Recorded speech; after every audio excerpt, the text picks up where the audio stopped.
Oxalá chamou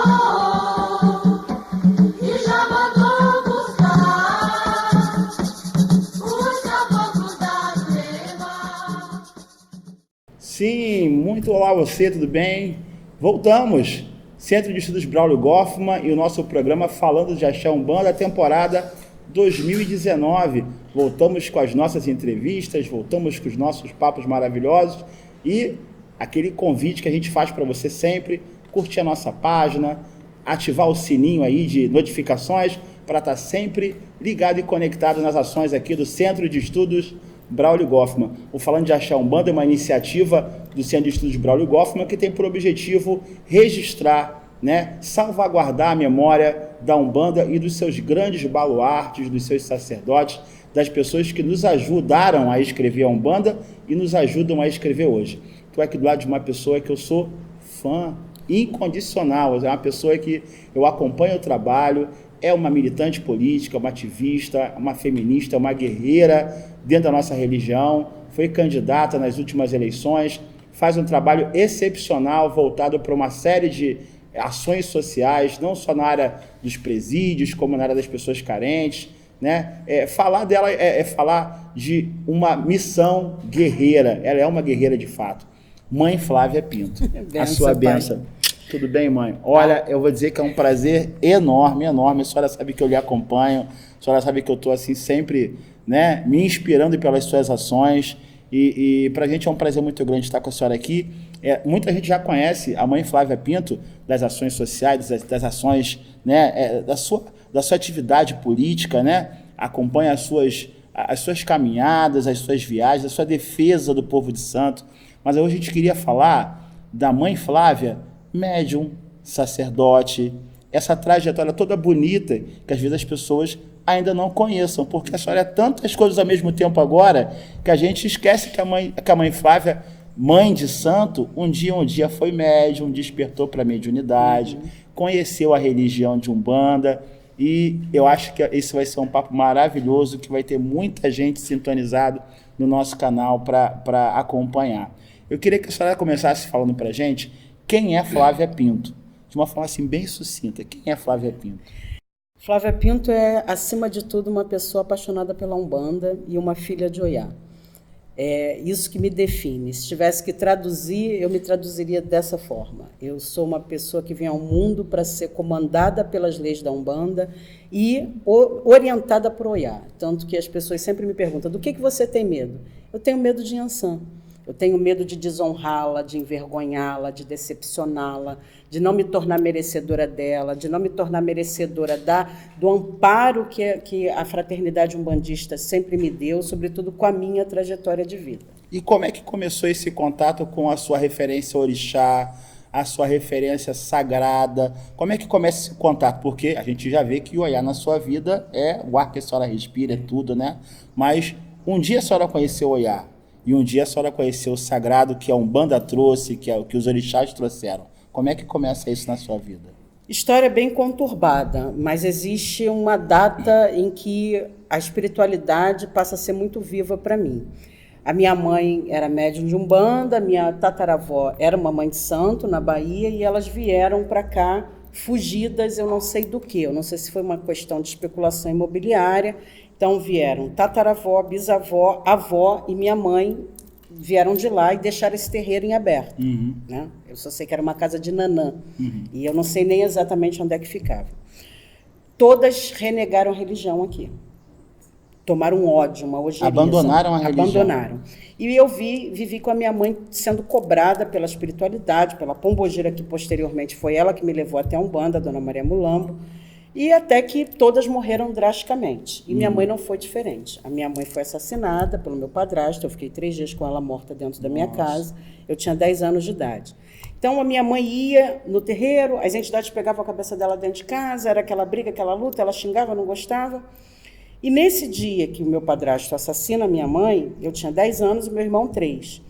Eu fiquei 3 dias com ela morta dentro de casa, e eu via na janela de casa, do lado esquerdo eu via um boiadeiro, do lado direito eu via um malandro, um Zé Pilintra, Eu só entendia que era um boiadeiro, e eu entendia que era um Zé Pilintra. Qual falangeiro era, eu não sei, mas era dessa falange.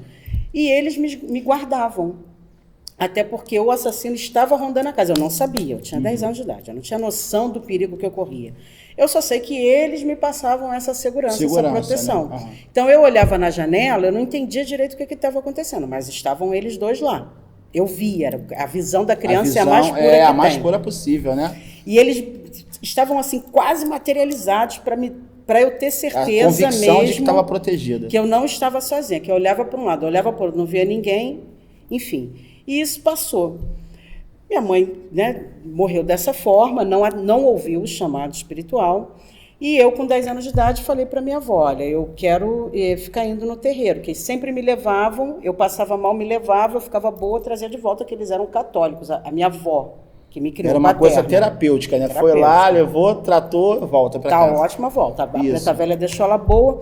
E aí eu começo a ir. Quando eu começo a ir sozinha, que aí eu já podia ir com as minhas próprias pernas, porque era na minha rua, essa minha avó paterna, depois veio me contar que essa vovó Cambinda, que cuidou de mim a vida toda, falava para ela desde que eu era bebê, essa menina tem coroa de babá. A minha avó nunca procurou saber o que era isso. Não iria procurar saber, Não iria procurar. Eu voltava boa, estava ótimo. Tá ótimo. A preta velha me curava com galho de folha, eu toda ruim, a preta velha com galinho de folha me botava inteira, ela vamos lembrar, né, mãe, nessa época as pessoas não tinham condições de acesso à saúde, habitação. Não tinha. Então, os terreiros, na realidade, continuam sendo, né? Mas quanto mais antigo é a história, eles eram realmente os refúgios daquelas pessoas que não tinham condição social. Tradicional. Era a medicina tradicional de terreiro, Totalmente. E eu estou te falando de um local na favela, estou falando da Vila Vintém, Padre Miguel, Rua Marechal Falcão da Frota, é desse lugar que eu estou falando. Uhum. Então, eu começo a ir com a mãe assassinada dessa forma, um crime de feminicídio, uma criança com essa mãe morta, seu tranca-rua, seu boiadeiro, vovó Cambinda, dona Jurema, me dava consulta com 10 anos de idade, tirando aquela possível raiva, revolta, cólera, que a minha família não tinha maturidade para tirar. Então, quando eu ia para a consulta, eu não ia pedir nada. Mas eu hoje tenho compreensão, na época eu não tinha. Seu tranca-rua entrava na minha cabeça falando do crime, sem tomar o crime como o assunto principal, e tirava a revolta, ia tirando aquilo de mim. E aí sempre eu ia dar só um abraço, eles falavam uma coisa, tudo que eles falavam ficava na minha cabeça. Tudo, eu não esquecia de nada. E eu estava num ambiente de favela, eu sou filha de traficante. Meu pai já tinha sido assassinado, meu pai foi assassinado, o corpo foi queimado dentro tem várias versões, uma delas é que foi queimado dentro de um forno de uma padaria, porque ele assaltava recorrentemente, enfim. Então, essa trajetória. Eu era uma forte candidata a ser uma liderança dentro da comunidade. Ou ser uma liderança, que eu estou falando do tráfico. Ou eu seria uma pessoa que estaria morta hoje, como algumas amigas minhas, estaria envolvida com drogas, com várias outras coisas. Então, esse aconselhamento nesse terreiro de Umbanda, de Mãe Helena, do Brás e da Ceia. Hoje esse terreiro ainda funciona? Funciona, existe. A senhora tem o endereço do terreiro? Tenho. Assim, o número da rua, do local eu não sei, mas a rua com certeza. Uma rua Marechal Falcão da Frota, em frente ao antigo INSS. Porque isso é história, né, mãe? Isso é história. É maravilhoso. E esse terreiro minha avó me levou a vida toda, porque eram os vizinhos, né? E aquelas entidades firmes de Umbanda, aquela Umbanda que o seu boiadeiro, quando descia, você... na assistência. Se arrepiava todo. Se arrepiava toda. Era uma coisa muito forte, muito forte. E Mãe Helena, aquela dedicação toda, aquela Umbanda do Caboclo de Riscaponte, todo, seu Sete Encruzilhado. Então, foram essas entidades, né? Eu registrei isso no meu livro. Foram essas entidades que não me deixaram sair desse caminho. Porque aí a família que ficou era a família do meu pai, que era uma família católica, que me levava na macumba quando eu estava ruim, né? Tipo, a pretinha aqui, eles não eram negros, né? A pretinha aqui, o caso dela é na macumba. Levava macumba, lá, tratava e voltava. Né? Curiosamente, não é nesse terreiro que eu vou desenvolver. As minhas entidades, as primeiras manifestações foram lá, mas de alguma forma eu não fiquei. Isso com que idade? Foi no processo da adolescência inteira. 10, 11, 12... assim, acho que as primeiras manifestações mesmo foram aos 15, 16, mas aquilo muito involuntário, aquilo muito bruto também, né?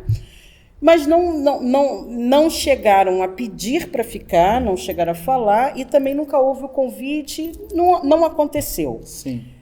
eu me afasto, adolescente, começo a ser levado por outras pessoas a outros terreiros, começo a ver uma coisa horrorosa dentro da religião, um comércio que me assustava, na época muito preconceituosa com a questão da ritualística animal, eu não entendi, então tinha ojeriza, e aquilo tudo foi me assustando muito. E eu me afasto da religião, porque aí eu começo a ficar boêmia, né? Então, eu não tive problema com drogas, não tive problema com bebida, com cigarro, mas sempre namorei horrores, né? Muita coisa e sempre fui muito boêmia. Samba, baile. Samba, funk, charme, tudo que tu imaginar. Que beleza. Foi a adolescência inteira saindo de segunda a segunda. Foi um segundo grau feito à base de boemia. Eu virava, eu chegava assim, desse jeito.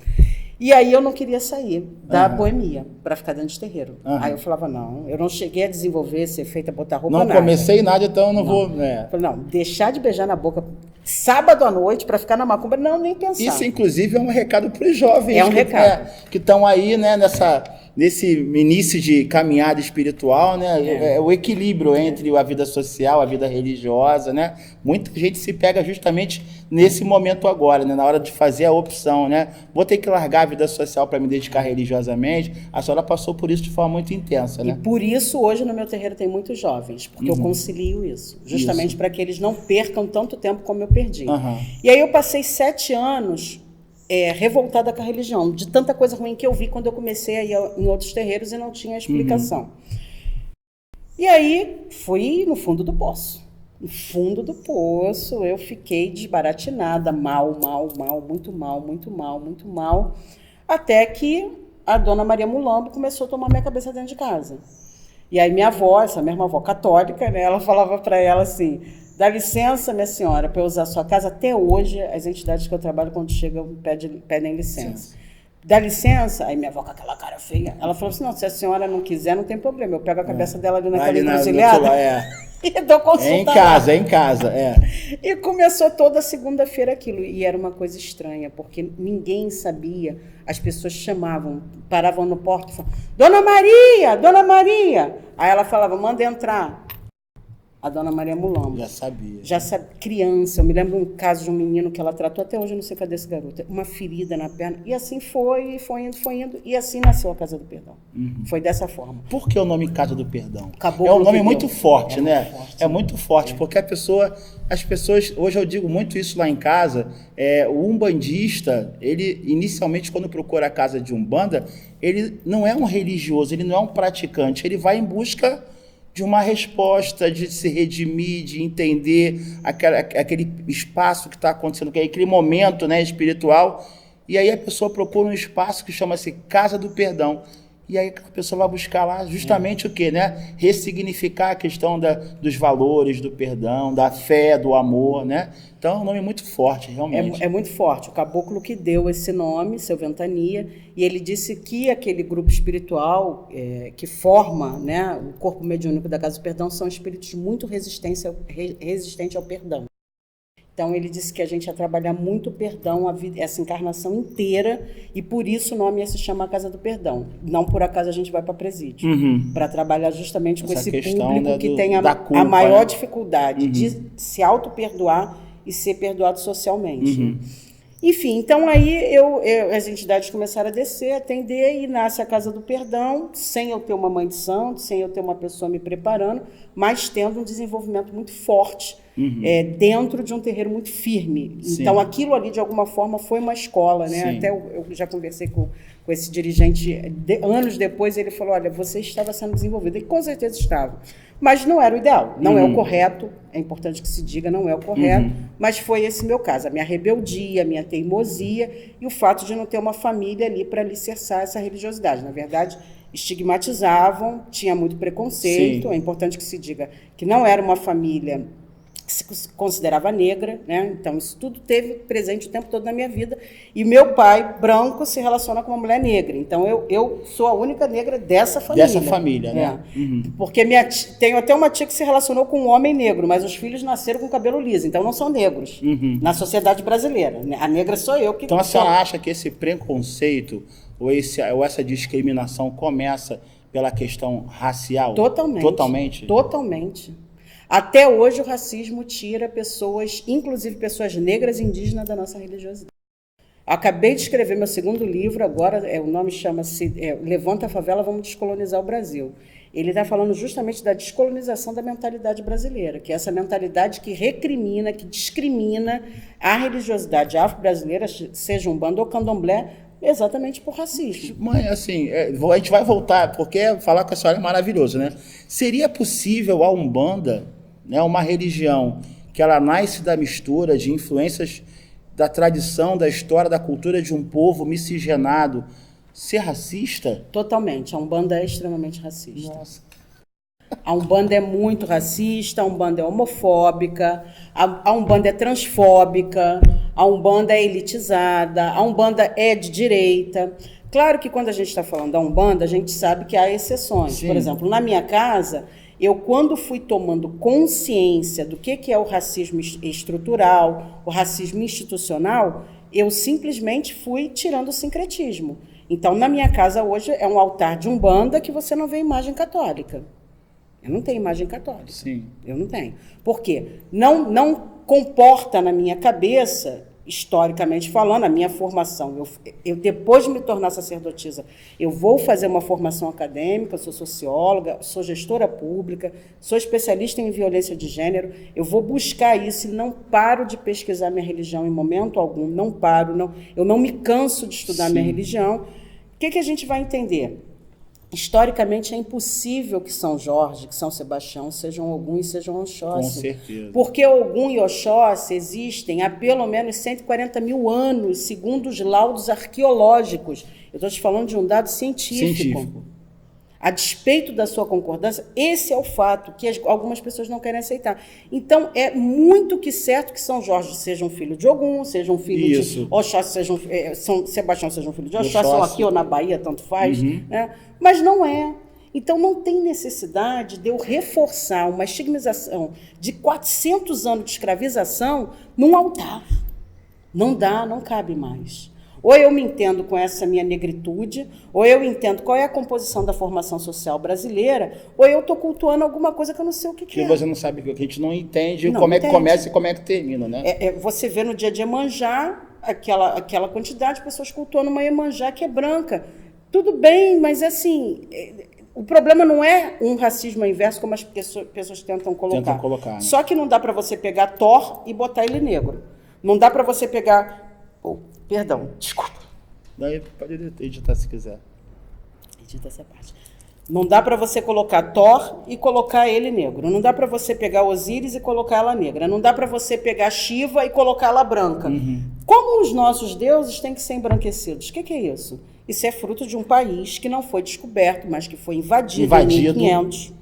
Invadido a partir de um estupro, invadido a partir de uma história de roubo, de furto, de exploração, de tráfico de pessoas, de tortura, e que não aceita. A gente só tem 131 anos de não escravização oficial. Então, o racismo é muito forte, e isso se dá dentro dos terreiros também. Sim. Tanto que parte dessa tentativa do candomblé se autoafirmar muito africano, eu tenho uma compreensão sociológica, embora eu discorde. Sim. Mas eu tenho uma compreensão sociológica que foi um momento, na década de 60, 70, que o candomblé e os ativistas negros começam a tentar se desassociar desse comportamento eurocristão.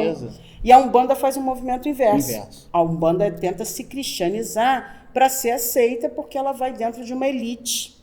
Uma outra elite, uma elite branca, não são os primeiros intelectuais negros, né? As pessoas que ascendiam dentro dessa realidade brasileira, vindo de outra etnia negra, e a Umbanda faz o inverso. Então, hoje, eu acho que a gente tem a obrigação, e um programa como esse tem esse papel de resgatar essa memória, de registrar, de deixar ela viva para a posteridade, de entender de que Umbanda a gente está falando. A gente está falando. Hoje, as Umbandas são muitas, né? Nós temos muitas vertentes de Umbanda, mas eu acho que para que a gente possa, de fato, trabalhar a Umbanda que a gente quer para o futuro, a gente se obriga a visitar a raiz, se obriga a consultar e estudar a história, a essência, de onde as coisas surgiram. Hoje a gente vê as pessoas inventando rituais, inventando orixás, inventando sacramentos, e a Umbanda ela é riquíssima na sua raiz, na sua essência, e as pessoas não vão lá buscar essa história, essa referência.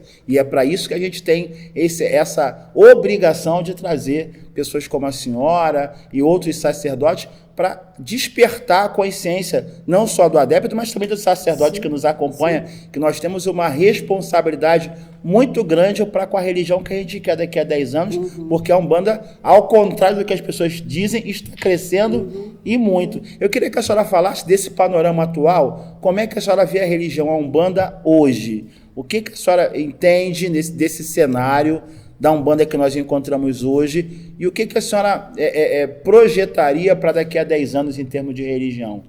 Qual é o cenário que a senhora imagina? A Umbanda ela está numa sociedade em que ela está sendo afetada pelo panorama político.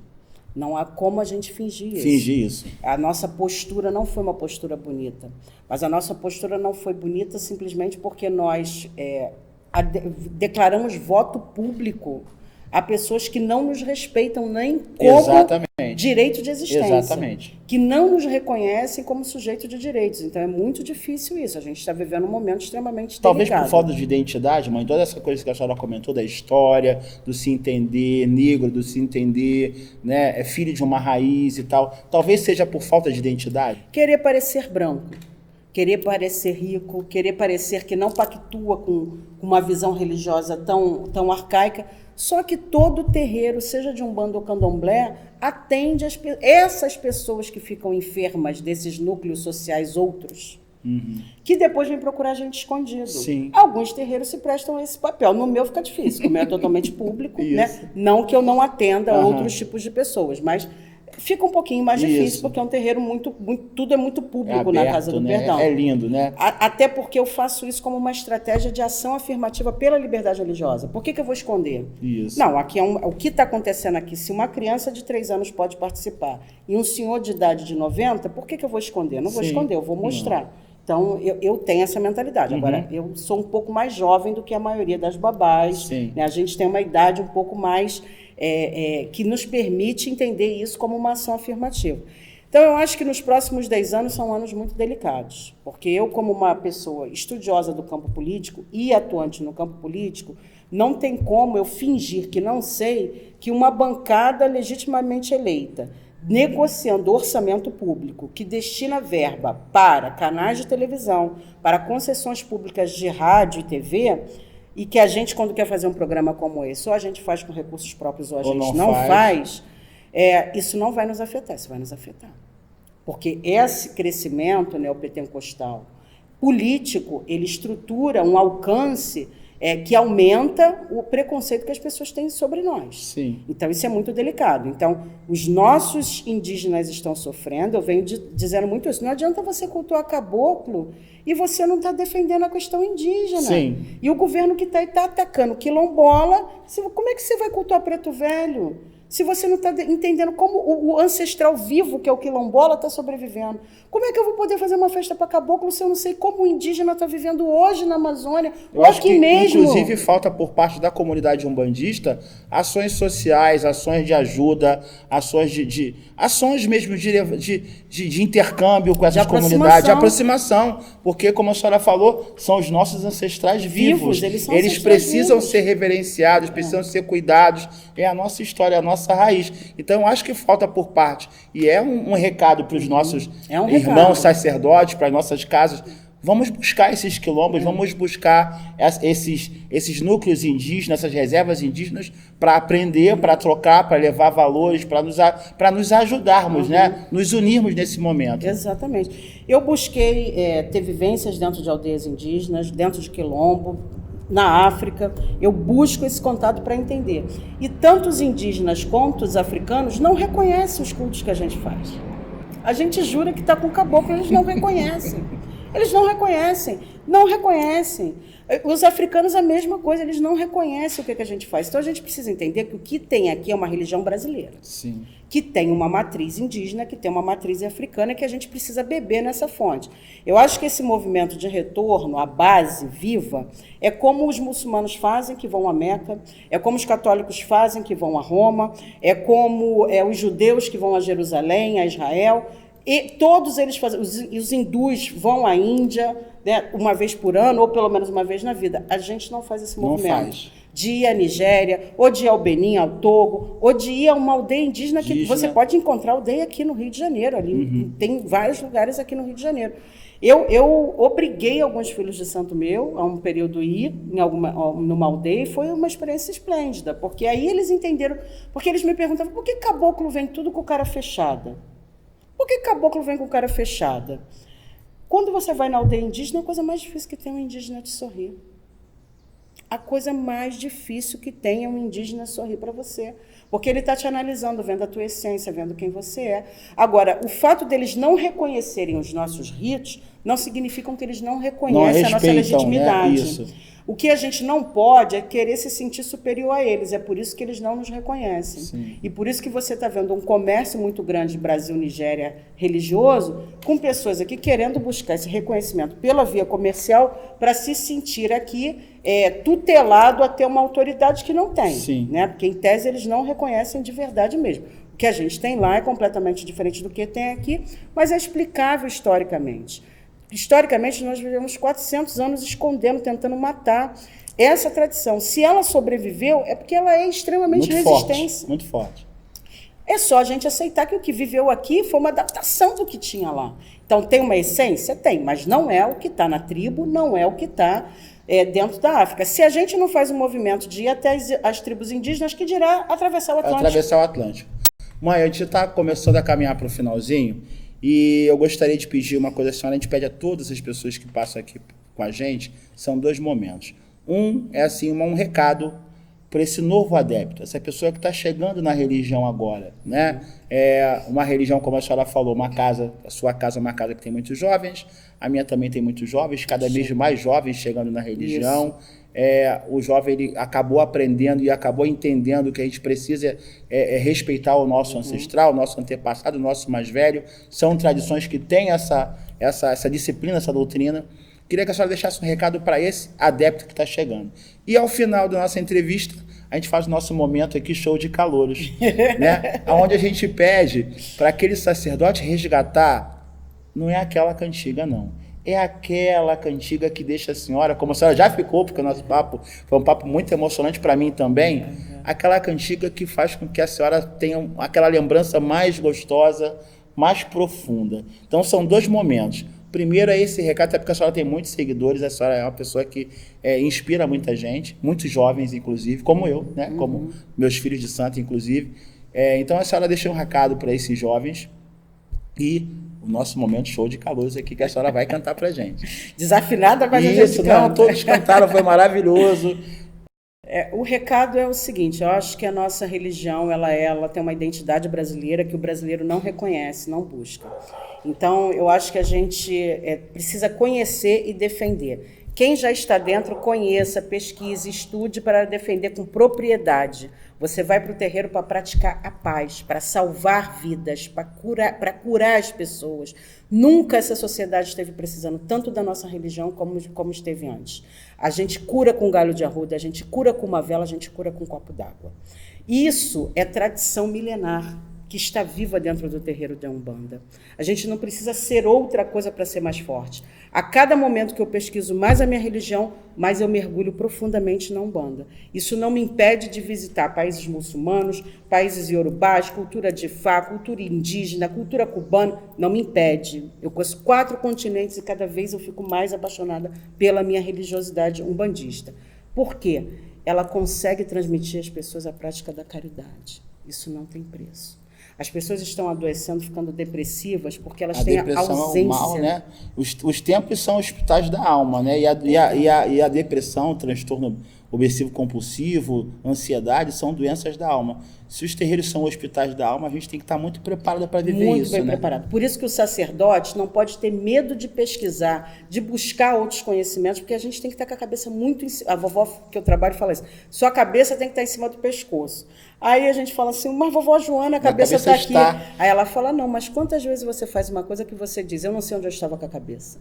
Então a cabeça não estava, o ori não estava em cima do pescoço. Então eu deixo um recado para o jovem, o mundo que a gente está vivendo está deixando vocês cada vez mais distantes de Deus, e a depressão a resposta espiritual é a busca por Deus e as pessoas não encontram ela. Não é no copo de cerveja, não é no cigarro, não é na noite, ninguém está criticando, não. Lá em casa, eu tenho certeza que no seu terreiro também, as filhas de santo têm que sair, têm que passear, têm que namorar, têm que beijar na boca, mas também tem que ter uma vida religiosa. Uma vida espiritual. Sim. Porque senão o vazio vai te tomar conta e as drogas estão aí fartamente distribuídas para roubar os nossos jovens. Um monte de jovem hoje que está com fuzil na mão era para estar tocando um atabaque dentro do terreiro. Com certeza. Mas em algum momento, aquele ancestral dele, a mãe, o pai, a avó, sentiu vergonha da sua religiosidade.